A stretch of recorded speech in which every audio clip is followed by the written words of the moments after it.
नमस्कार दोस्तों। आज के लेक्चर में हम स्टडी करने वाले हैं होमोलोगस क्रोमोसोम ये कंसेप्ट। पिछले लेक्चर में हमने पुनेट स्क्वायर या जिसको हम चेकर बोर्ड बोलते हैं वो कंसेप्ट स्टडी की थी। आज हमको होमोलोगस क्रोमोसोम स्टडी करना है।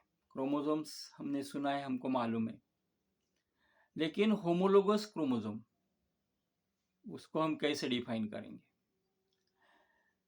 The morphologically, genetically and structurally identical chromosomes present in the diploid cell are called as homologous chromosomes. बघा, मार्फोलॉजिकली यानी मार्फोलॉजिकल स्ट्रक्चर जिसको हम मार्फोलॉजिकली यानी बहिस्तता कैसा है, जेनेटिकली उसका जेनेटिक स्ट्रक्चर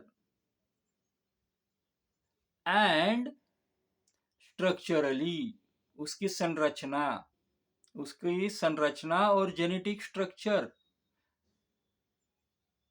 अगर आइडेंटिकल होता है, दो क्रोमोसोम्स की अगर संरचना, मार्फोलॉजी स्ट्रक्चर एंड जेनेटिक्स ये अगर आइडेंटिकल होता है, आइडेंटिकल यानी सिमिलर होता है, तो उसको हम होमोलोगस क्रोमोसोम बोलते हैं।